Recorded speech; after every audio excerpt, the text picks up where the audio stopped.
চলো বিজ্ঞানের একটা জাদু দেখে নিই। পার্থেনোকার্পির নামটা তোমরা সকলেই শুনেছ। আজ তার বাস্তব পরীক্ষা এবং তার ব্যাখ্যা দুটোই দেব। চলো সবার ফার্স্ট জিনিসটা দেখে নিই। আমার হাতে রয়েছে একটা লেবু। লেবু তোমরা সকলেই চেনো। আর এই লেবুটাকে আমি এখন কাটবো। লেবুর স্বাভাবিক ধর্ম কী না, লেবুটা কাটবো, কাটবার পরে যা হয় একটা বড় মোটা বুক থাকে যাকে আমরা পর্দার শিরাটা বলি। আর ওটার পরে এক সেকেন্ড, এক্ষুনি পড়ে যাচ্ছিলো স্ট্যান্ডটা, যাই হোক। এবার ওইটার পরে থাকে কি না, কেটে নিই আমি ভালোভাবে।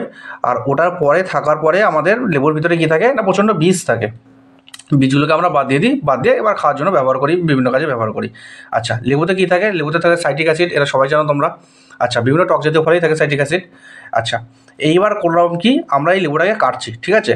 কাটবার পরে দেখো কি জাদুটা হয়, আর তারপরে তার ব্যাখ্যা আমি বলছি। এই দেখো, লেবু কাটলাম, দেখো বীজ দেখতে পাচ্ছ তোমরা? আপাতত তো আমি একটা বীজও দেখতে পাচ্ছি না। আচ্ছা, আরও ভালোভাবে কাটি, পরিষ্কারভাবে কাটি, কেটে দেখো এর ভিতরে বীজ আছে কি না। ঠিক আছে, আগে দেখো বীজ আছে কি না এর ভিতরে। দাঁড়াও, আমি প্রত্যেকটা পার্ট পার্ট করে রাখি খুলে খুলে, যাতে দেখতে সুবিধা হয়। এক সেকেন্ড। হ্যাঁ, এবার দেখো যে এই লেবুটার ভিতরে কোনো বীজ আছে কি না। আমি দুদিন ধরেই কাটছি, দেখছি কোনো বীজ নেই, তো আজকে এটা ভিডিও করলাম। আমি জানতামও না ভিতরে বীজ আছে কি না, তো ভালোই হলো, যেটা আমি দেখাতে চাইছিলাম সেটাই দেখানো গেল। আচ্ছা, আরও ভালোভাবে কাটি, দেখো তার ভিতরেও কি কোনো বীজ আছে কি না। আমি আরও ভালোভাবে কাটার চেষ্টা করছি, যাতে তোমাদের আরও ভালোভাবে দেখাতে পারি যে এটার ভিতরে কোনো বীজ নেই। দেখো তোমরা, দেখো আমি ভালোভাবে সাজিয়ে হাতের উপরে রাখছি, দেখো একটাও কি বীজ আছে এর ভিতরে? বীজ নেই, তাই তো? তাহলে চলে আসলো এখানে পার্থেনোকপির ব্যাপারটা। এবার কী পার্থেনোকপি সেটাও আমি বলছি। আগে ভালোভাবে এটা আরেকবার দেখিয়ে নিই আমি, যে এটার ভিতরে কোনো বীজ নেই। এবার এর সায়েন্সটা কি, বিজ্ঞানের জাদু কি, এর ভিতরে কি আছে, কীভাবে কি হলো, সেই পুরো ব্যাপারটা আমি বলবো। একটুখানি সঙ্গে থাকো। চলো এবারে তাহলে বিজ্ঞানের লাগবে ব্যাপারটা বোঝা যাক। ব্যাপারটা কী বলছে না, নিষেক ছাড়াই ফল উৎপাদনকে বলা হয় পার্থেনোকার্পি বলা হয়। এবং এই প্রক্রিয়া এমন একটি জীবাণু মুক্ত ফল তৈরি করে যাতে বীজটা থাকবে না, বীজের অভাব থাকে, কারণ ডিম্বাণু নিষিক্ত না হয়ে ফলটি বিকশিত লাভ করে। কিছু ক্ষেত্রে কৃত্রিমভাবে হরমোন প্রয়োগও করা হয়, যেমন একটা হরমোন অক্সিন।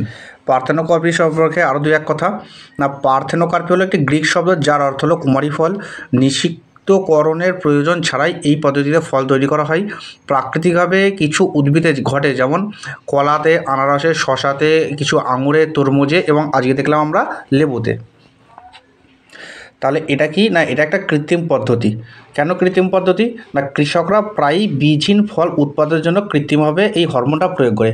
অক্সিন এবং